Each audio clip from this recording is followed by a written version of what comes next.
Welcome to the Fright Lab. I'm Lucas Yoakum. And with me, as always, is the admin for the Mimarin Forum, Joseph Wren. Joe, I'm going into what amounts to unusual territory for me, subject-wise. Are you ready to do a lot of editing? I want to say how much I'm looking forward to this episode. Have you ever watched a film and said, I really enjoyed that, and then watched another film that you really enjoyed, then watched a television series that you really enjoyed, and then years go by, you have started to tell everyone about these films that are really fucking weird, and this television series that's really fucking weird. Then you look up and say, those were all directed by the same person? Turns out, I, my friend, am a pretty big Satoshi Kon fan.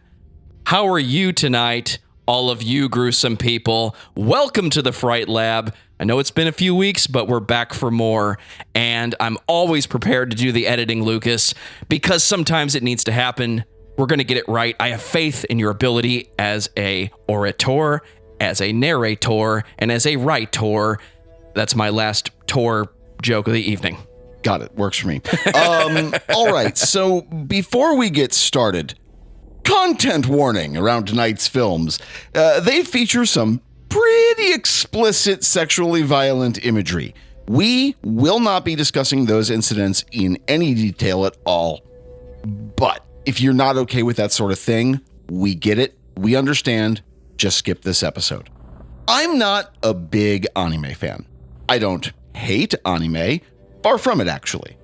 I think it can be a really interesting way to tell a story, and it doesn't have all of the constraints of those movies that we have here in our meat space, you know? So that's a bonus.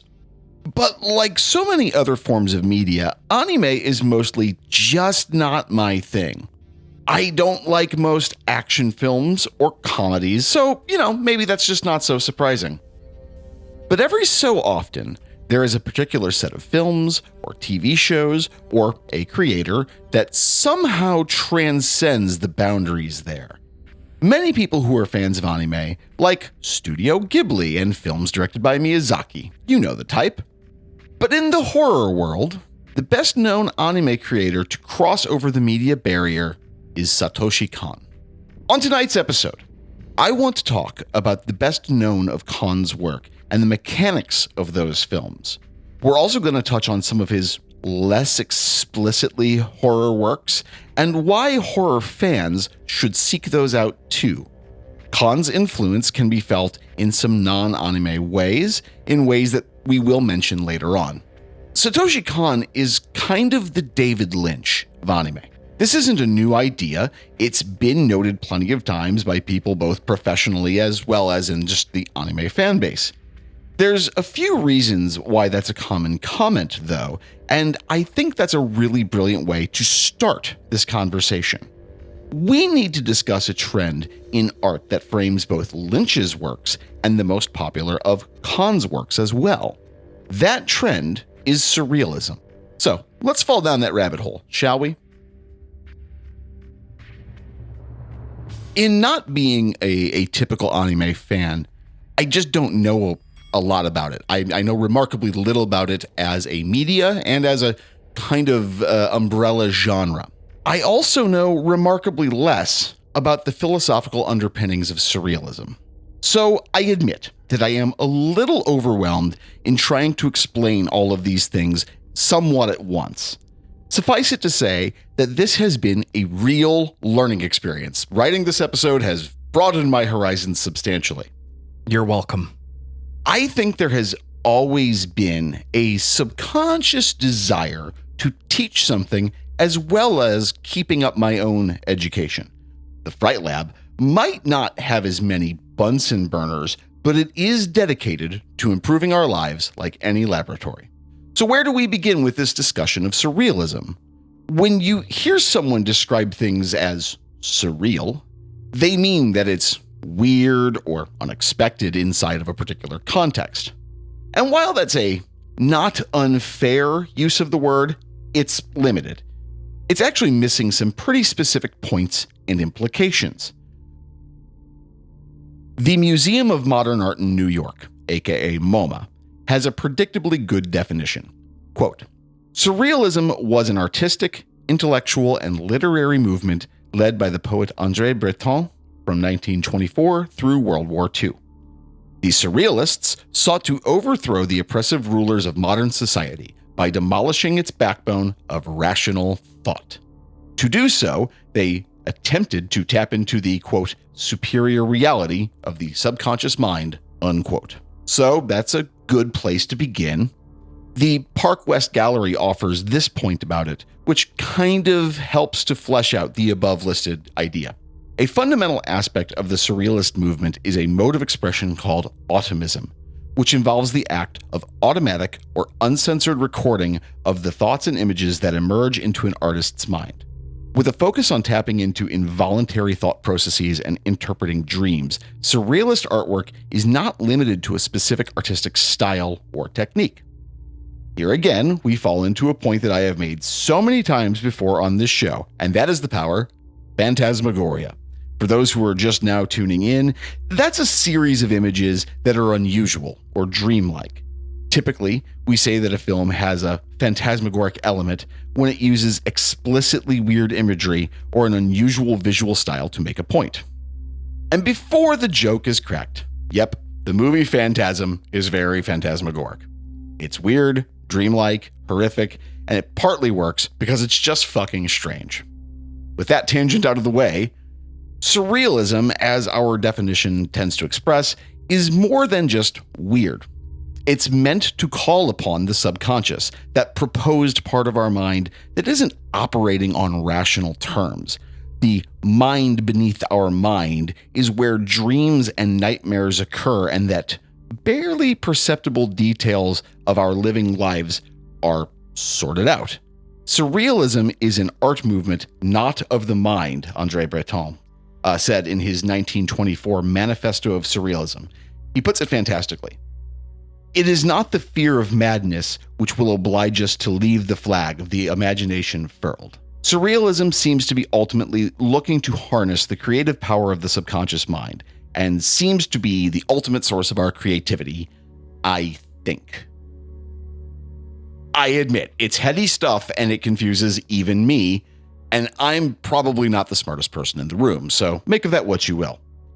There's a likelihood that the artists and art historians in our audience are screaming at their phone or their computer right now, but I don't want to dwell too long on this art movement or my mistakes about it. Suffice it to say that surrealism in film is aspiring to be dreamlike and unusual, not dealing directly with the conscious world or rational experiences. I think that animated films are a great choice for this sort of approach. If you can get away from the constraints of our material world by not needing it as a canvas, you can just get away with a lot more on screen. And if you're wanting to learn more about this, I have, of course, included links to what we have just talked about in the last few minutes in the show notes. There's some fun and interesting concepts there for you to explore. Go check those out. Before we move forward, where do you draw the line between surreal and psychedelic? You mentioned phantasmagoric, but where does psychedelic fall in there? Okay, so we have to think about what psychedelic means as a word. Psychedelic should be referring to as the expansion of consciousness. So when we're talking about that, there's a couple of ways you can look at it. I think there's kind of the way psychedelic gets used in like popular culture. A movie like Altered States is a really good example of what we talk about being psychedelic. It's colorful, it's weird, it's all over the place. But is it consciousness expanding? I beg to disagree. In part because the original author of the book, Altered States, that inspired the movie, Altered States, Patty Chayefsky, was kind of making fun of psychedelia and the psychedelic movements in that book to begin with. So, I don't know. That's me admittedly kind of like splitting hairs. But I think that a psychedelic movie is an idea that not only pushes the boundaries of creativity, but tries to push the boundaries of your thinking, of the way your mind works. If I'm going to say I think a movie is psychedelic, I'm going to pick something like The Din of Celestial Birds by Elias Mirhaj. He's the guy who directed Shadow of the Vampire. He also directed this absolutely nightmarish piece of film called Begotten, and then The Din of Celestial Birds. They're designed to kind of push your brain a little bit. And that, I don't know, I think maybe psychedelic films are more into the art film category than we're discussing here, but that's a really interesting distinction. Where would you put that? I think of it from the tonal perspective of the film. If it's dark imagery or it's horrifying, something like Lynch, that's surreal to me. Most of the time. Nothing is definite in the sand. But then something like Pink Floyd's The Wall or some of the animated films inspired by 70s imagery and 60s Flower Child imagery, those tend to be more psychedelic. Those are happier in tone. And that's a false precedence because the implication with psychedelic is it's drug-induced, whereas surreal is consciousness and phantasmagoric is dreamlike. None of this is absolute. I want to set a definition. Maybe we need to make this available at thefrightlabpodcast.com. Our triangle of the unnatural imagery. That is, dear audience, this is a totally off the cuff conversation, but the idea of the triangle of the unnatural, I really like this idea way more than I should. We'll get back to this at some point. Joe, mark this down. The triangle of the unnatural. I'm really, that has some something to it. I like that. Okay, Joe, so I'm going to need your help with this. When do you recall seeing an anime, either a feature-length film or a series, for the first time? I could answer this question with hindsight and tell you that there were many a cartoon from the 80s that I saw as a child. Turns out those were animes that had English dubs, and they were presented to American children, be it just for kids entertainment VHS tapes or on whatever Saturday morning cartoon you had. But I wasn't aware of those things being anime at their core. I think the first anime I sought out was Akira, and that came from the first American distribution of that film on VHS, where they were pushing these really extreme anime films late night. You could call the 800 number and spend your $25.99 or $24.95 if we're giving the official price, and get those tapes in the mail. And that might have been the first time anyone saw a film like that. That was the first anime I sought out and said, I want to see what this thing called Japanese anime is. If my memory serves me correctly, I think the first proper anime I saw, I was maybe 13. It was probably either Akira or Ninja Scroll. Not sure there. Definitely not the unedited cut of that film. I don't know if it was the edited film or not. I can tell you that there was a lot of things I saw as a 12 or 13-year-old that I almost certainly should not have seen as a 12 or 13-year-old. But you might imagine it left an impression on me. And yeah, I know that shows like Robotech were created and imported to America by the Japanese, but they weren't really part of that first huge wave of anime that hit the US when you and I were teenagers. And this was well before properties like Pokemon and Yu-Gi-Oh! Had even happened. So there was this mystique to the whole thing, you know? It doesn't hurt that those first feature-length movies are very adult in subject matter. Absolutely. Think about it like the early 2000s when movies like Ichi the Killer first started being imported to America, or the original Old Boy. How hard those movies hit, because no American director, no American film studio, in the mainstream anyway, was doing anything that left field and that insane. So that's also an incredibly long way of saying that I am going to not give you some sort of history of anime. I'm not the guy to do it, sorry. So if you have a show discussing anime history, or you know someone who does, email us at thefrightlabpodcast@gmail.com so we can chat about that subject. I'm genuinely curious about that. And if there is some creator out there who wants to meet us midway and talk about it, reach out. We really want to talk to you about it. So instead, we're going to kind of drop directly into the action and talk about the films of Satoshi Kon. Specifically, we're going to start with Perfect Blue and Paprika. Mima was a pop star. This is Mima's last performance with Chan. Who desired to become an actress. I really hope that I can entertain you just the same as an actress. But sometimes aspirations can be deadly. I'm always watching Mima's room. In the world of make-believe, This is when Mima proves herself. the price of fame Don't worry, Mima, it'll be all right. may not be worth the cost of identity. Where did this come from? How do they know so much? Innocence is lost. Dreams become nightmares. And privacy no longer exists. Where everything you do can be seen by everyone. Perfect Blue follows the story of Mima Kirigori, commonly called by her nickname throughout the movie, Mimarin. She is a member of a popular group of idol singers, but has decided to leave the pop music business and pursue a career as an actress. Anyone who has followed pop culture knows that skill in one form of entertainment doesn't necessarily mean skill in any other. As it turns out, Mimarin is not necessarily a David Hasselhoff type and actually starts to find her way with the help of a good agent and a lot of tenacity. But like so many pop icons before her, Mimarin is not getting universal acclaim in her new role as an actress. Mima discovers, through the magic of 1990s internet culture, a website detailing her every move and her every thought. But it isn't Mima's website. She didn't accidentally set up an Angel Fire page while she was asleep one night. No. Someone's stalking her. Is it a deranged fan? An enemy from the music world?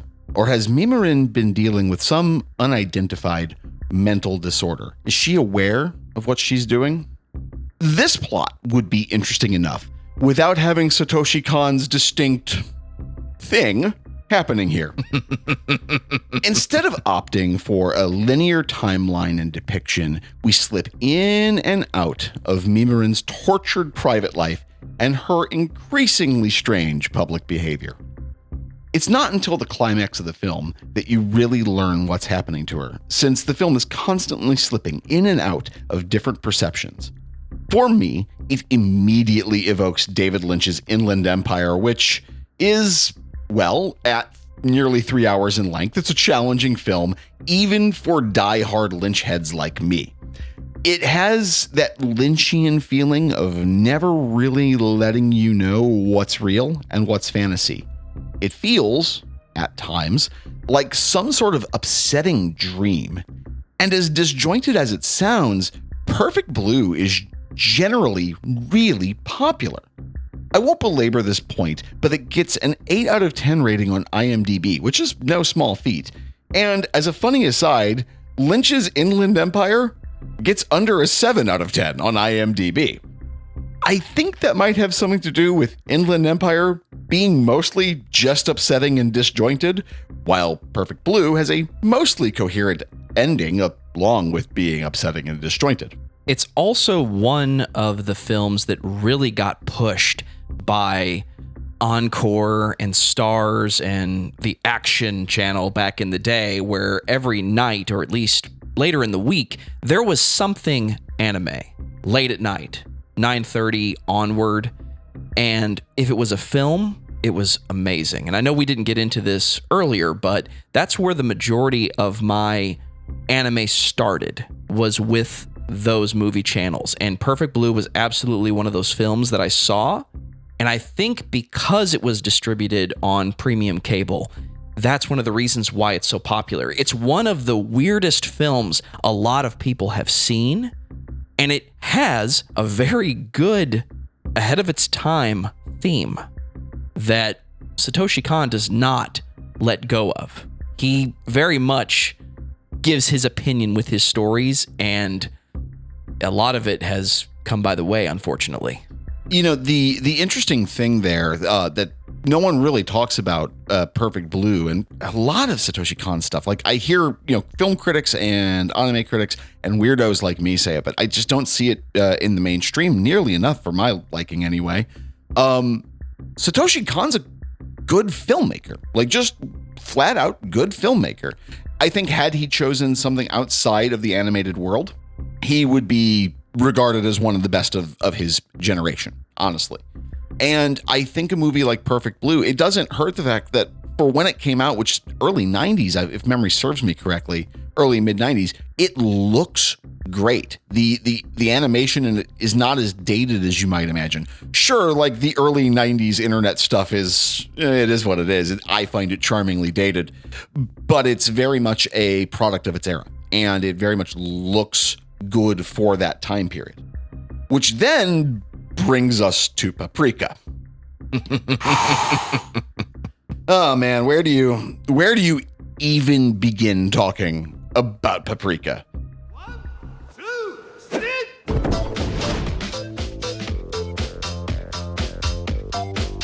In the very near future, a group of brilliant scientists have created a machine that can control our dreams.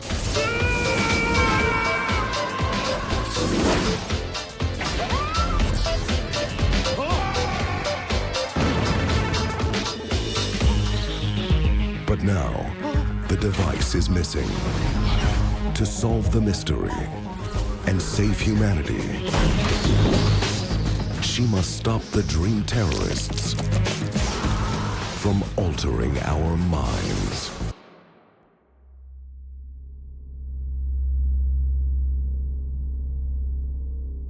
Okay, so there's a company that is designing a machine and it allows you to mess with people's dreams. And it seems like there's someone using this machine to commit acts of increasingly brutal and just bizarre violence. The world of dreams has also become this like weird ongoing parade halfway between like traditional Japanese Matsuri and the Macy's Thanksgiving Day parade in candy-colored hell.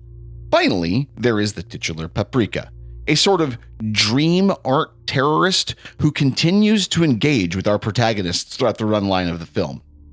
This movie is nearly insane.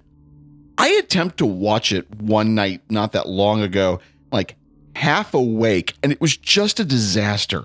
So I tried watching it again, much more awake this time, had a cup of coffee with me, and it made more sense, but it wasn't any more direct. I realize that does not sound like a glowing endorsement of a movie. Further, it doesn't sound like much of a review of a movie. Like Lynch, it's exhausting and kind of fruitless to try and explain movies like this in a direct way.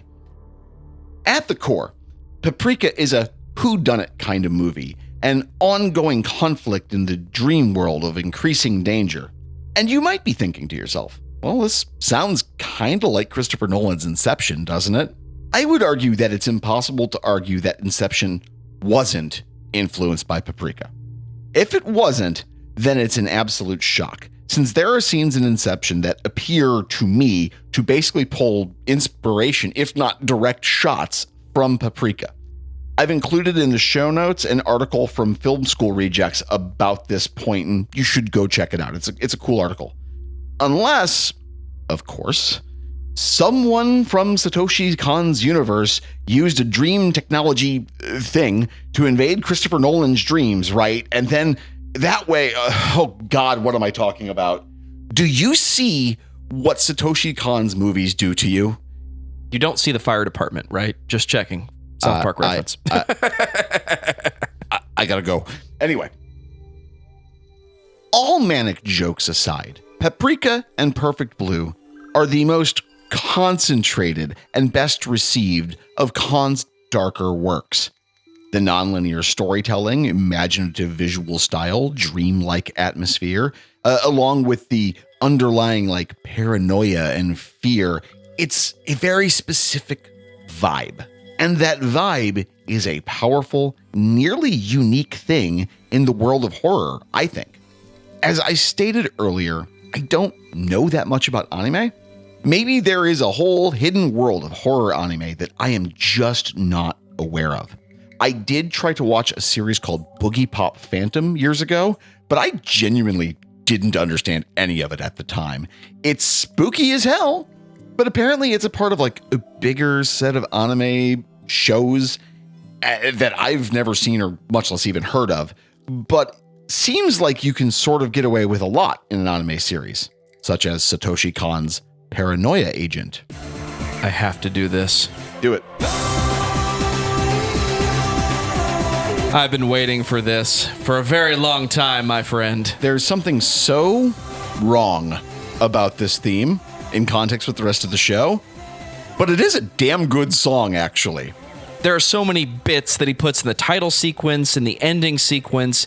You don't realize until you get through this whole series that it's one of those shove everything in front of you but don't explain any of it, and you watch the show to find the references.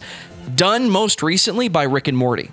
Paranoia Agent, I'm terrified. Every time I see it, everybody is smiling in a very unnatural way.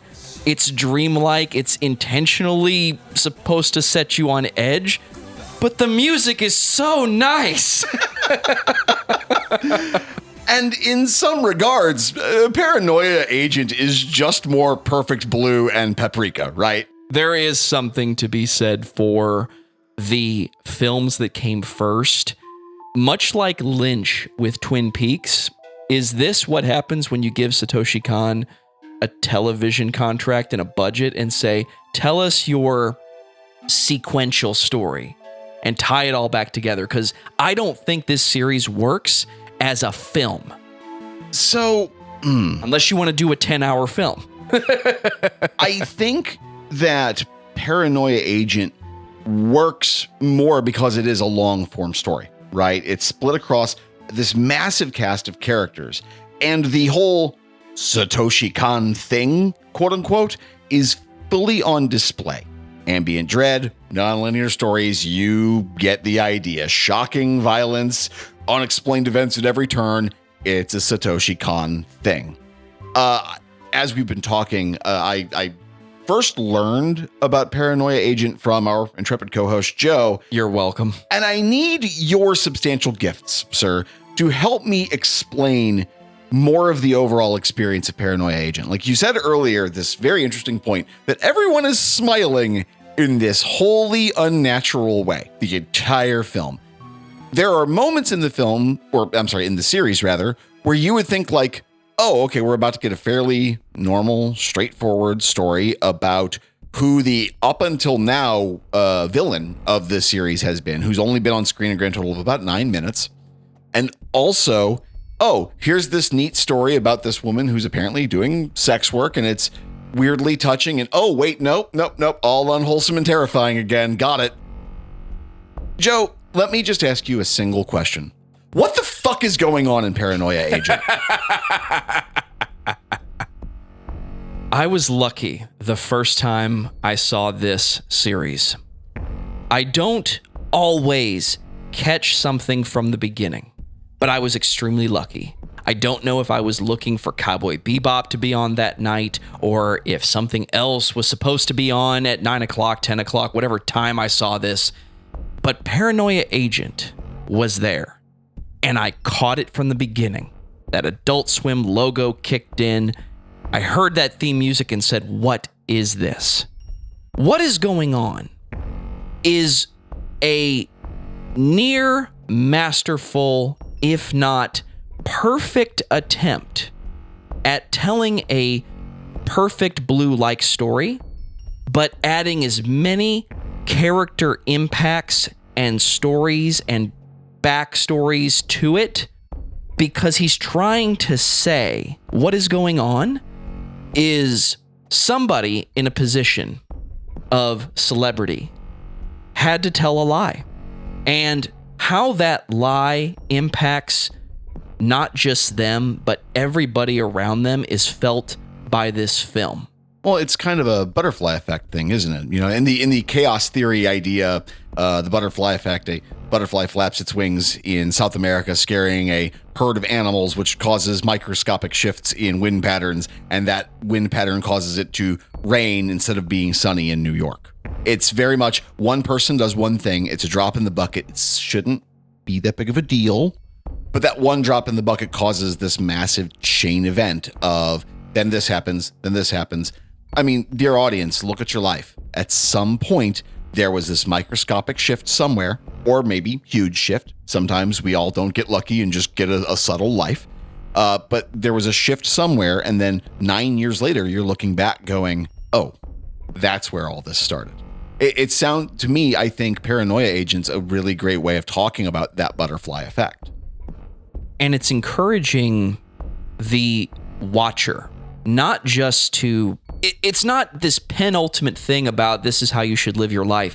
It's trying to tell you that whatever is going on right now, there is a bigger picture. And whatever you need to do, whatever help you need to ask for, you need to ask for it. Because you don't realize how what's going on with you personally is impacting everyone around you. Not just the people that you know, but the people nearby, the people one step further, even globally. It might be Satoshi Kon trying to say we all just need to get along. And I like that you brought up the butterfly effect. I didn't think of using that term, but again, everything that is in this series is given to you at the very beginning.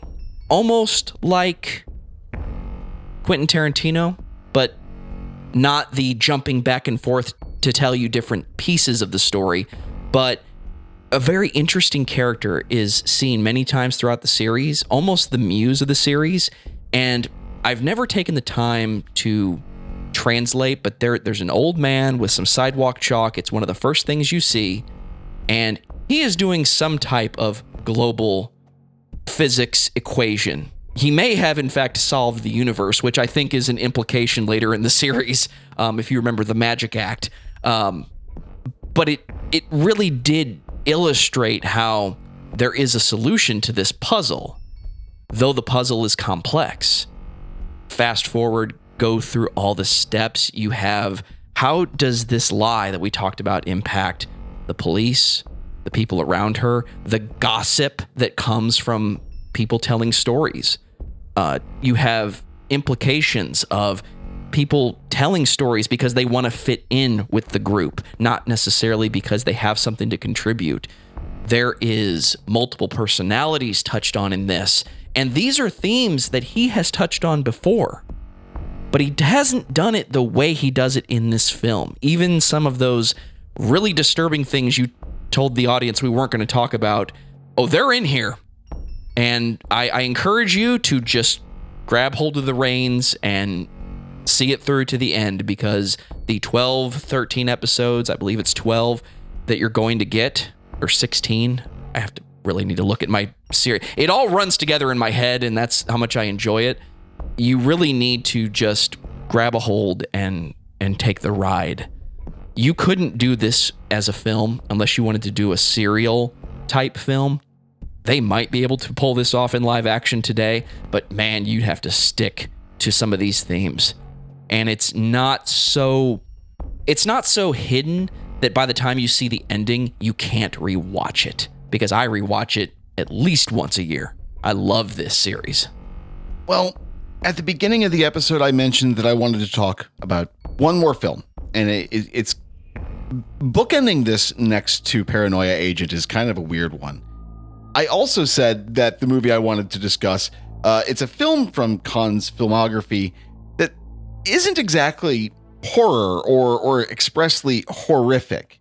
And that film is Millennium Actress. It's from 2001. 7,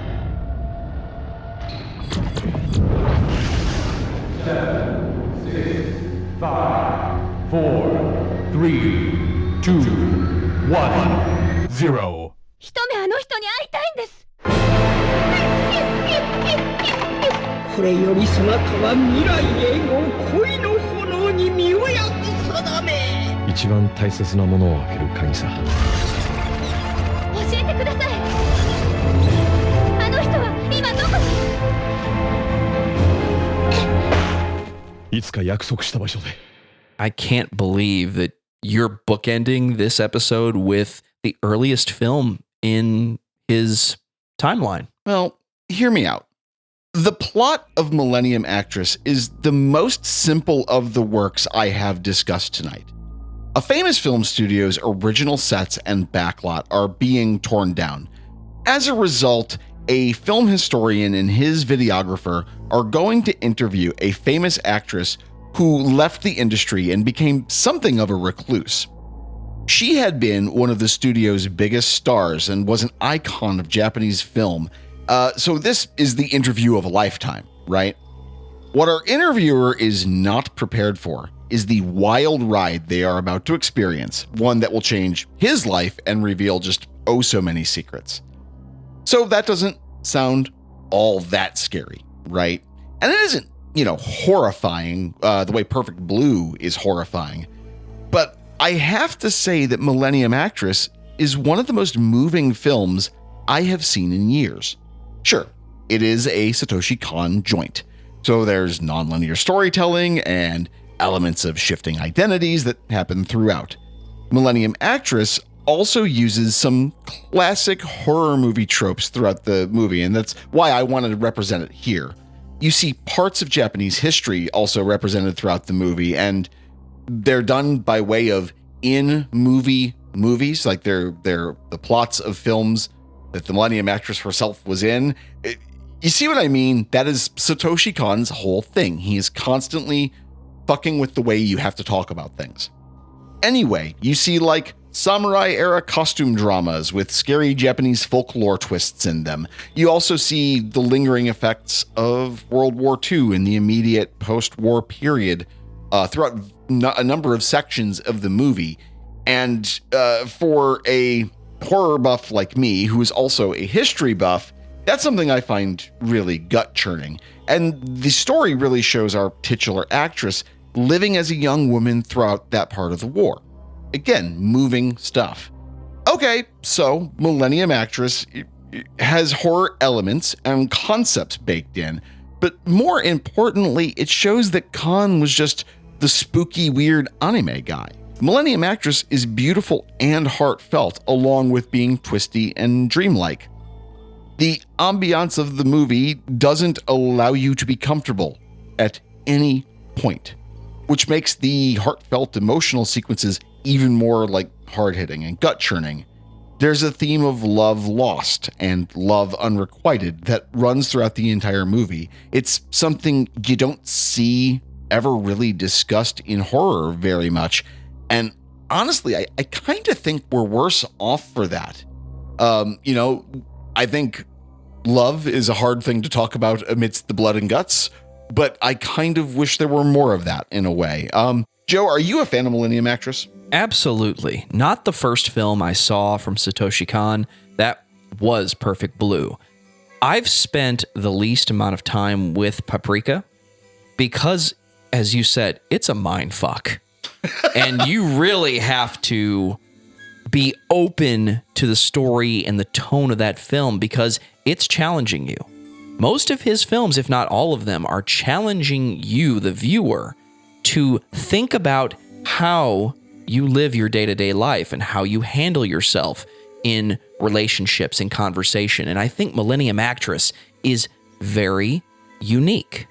It's a love story about life, seen through the eyes of a diehard fan.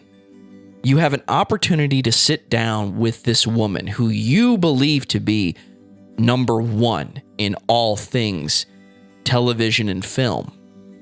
But you have a job to do. So you're not just listening to her tell her stories. You're living them because you've seen her depict these characters in these situations. And it's a visual for the audience to sit and listen and pay attention.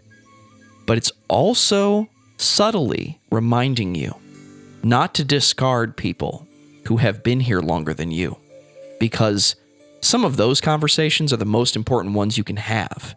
Because whether you like it or not, they have actually been here longer than you. And they probably know a thing or two if they made it this long. You know, you and I are both kind of in this very interesting place, both age-wise, because you and I are kind of in the same age cohort, but also just, I think, personality-wise, that we are in long-term relationships with people who are not just older than us, but older than us by fair distance. And generations lost. yeah, really. And this is apropos of nothing, but it's just a thought that I have along the lines of what you're talking about. So in conversation with some of my family members the other night, we started talking about holiday stuff. We're recording this episode the week before Christmas of 2023. We're hoping to have this episode out before the end of the year. So we're talking holiday stuff, and the subject of Christmas cookies come up. And we started talking about Christmas cookies and the weird recipes from back in the day. And what's your number one cookie, by the way?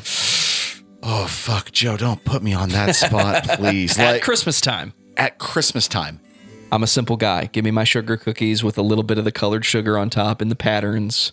I don't know that that's my favorite, but I've got to tell you something. A good, well-made sugar cookie, like really, like that's just soft enough, but has a little bit of bite and has the colored sprinkle on top that gives it that extra texture. And it's not sweet for the sake of being a sugar cookie. Yeah, it's just a good, solid base upon which to build other flavor. Yeah, agreed. No, sugar cookies. Are they my favorite? Man, I don't know. I don't make me decide. That's like picking between your two great loves, man. Don't put me in that position.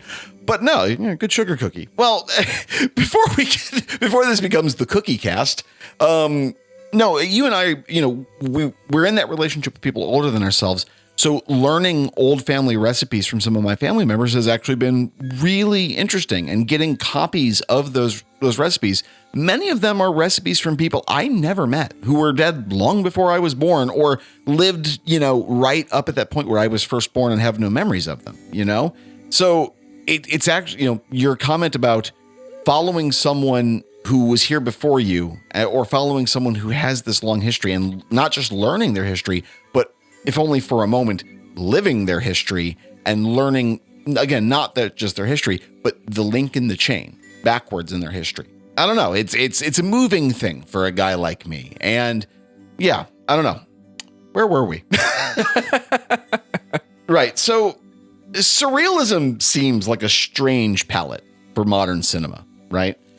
In an era of like Disney, Marvel, Star Wars dominance, I find surrealism personally actually very refreshing. A film like Robert Eggers' The Lighthouse has these big elements of surrealism and phantasmagoria running throughout the entire time of the film. I think it adds this extra edge to an already scary story of isolation and identity. And if nothing else, I think it helps break up the monotony of so much of, popular, readily available cinema. Surrealism might be well known as an art movement, but it's not easy to access in that regard either. So it's helpful.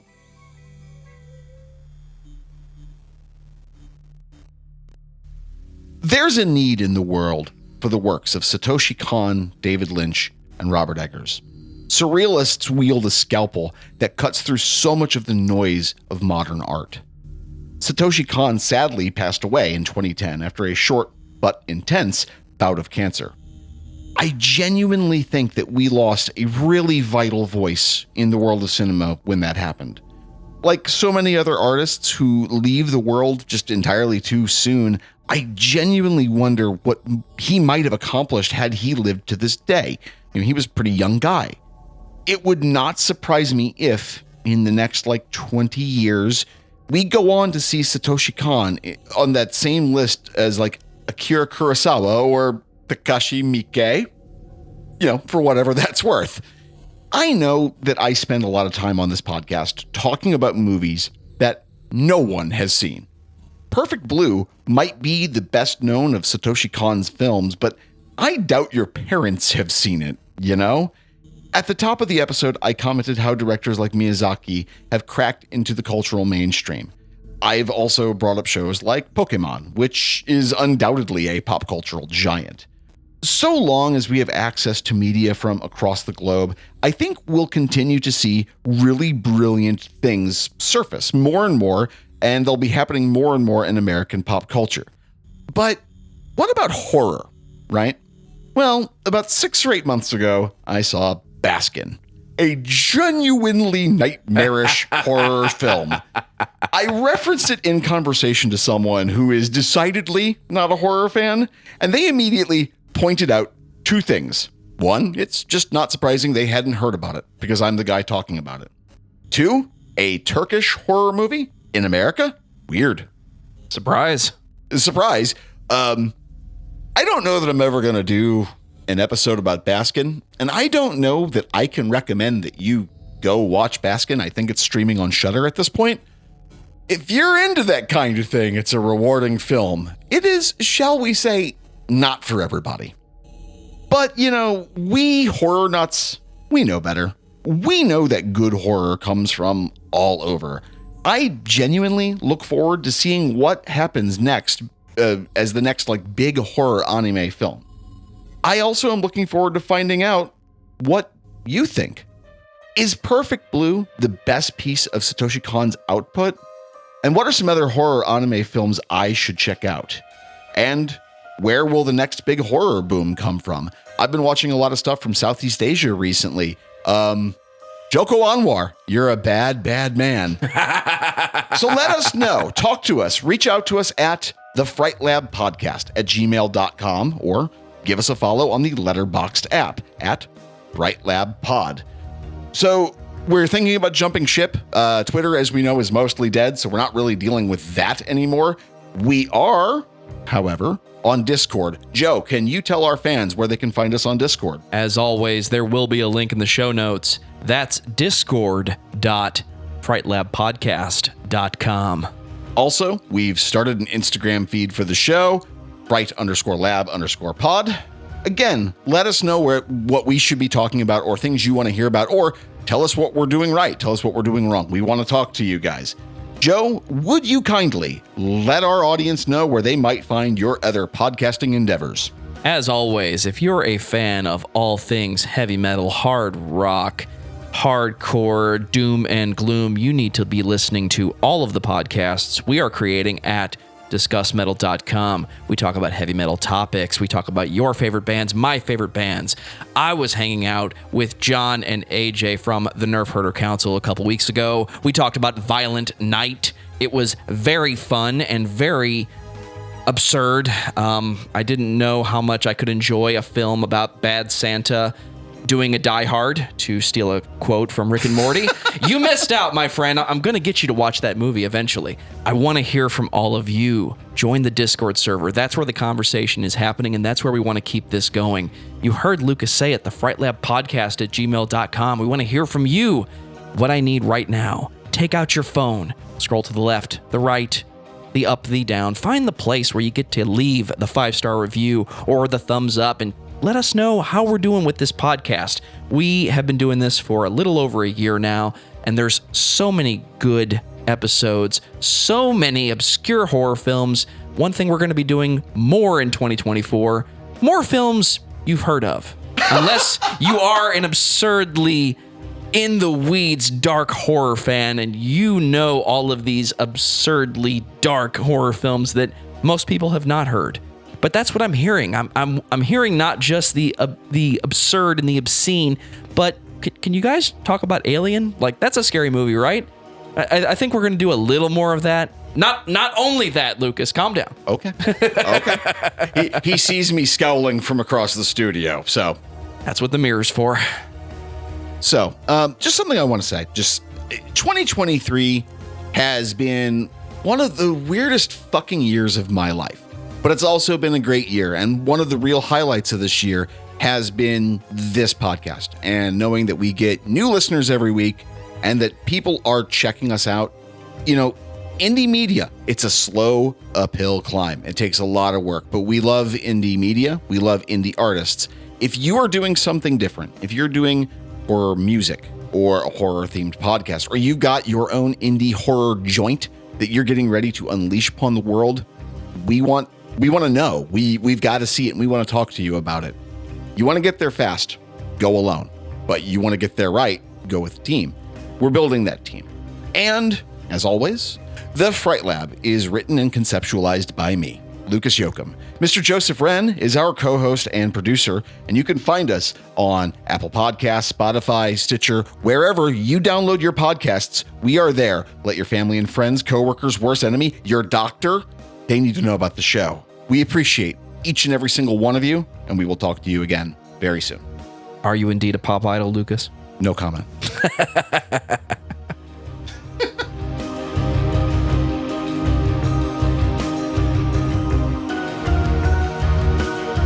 I think I mentioned it on a previous episode. That scene at the ending of Perfect Blue is one of the successes that film never gives you the perspective outside of what she's seeing. What, where she gets in the car and leaves and goes, wow, it's a perfect day. You mean that scene? I mean the chase at the very end. You know what? Where you see how and how... You are spoiling whole chunk. We're going to bleep all of that out. I come from what you might describe as the Eraserhead baby school of films. And that is, I don't need to know. Just make it fucking awful. One of these days, we're going to talk about Eraserhead on this podcast. Oh, dude, you know that, right? I almost started writing an Eraserhead script the other day, and I stopped myself because I realized that is such a fucking can of worms that I'm just not ready to deal with yet. Save that for our Lynch miniseries. Yeah, exactly. But you heard Lucas say it. The Fright Lab podcast. Ah, shit. I derailed myself. It's good, dude. This is why we're not doing Violent Night, my man. I got you. Paprika is a whodunit kind of move me. Let me take that again.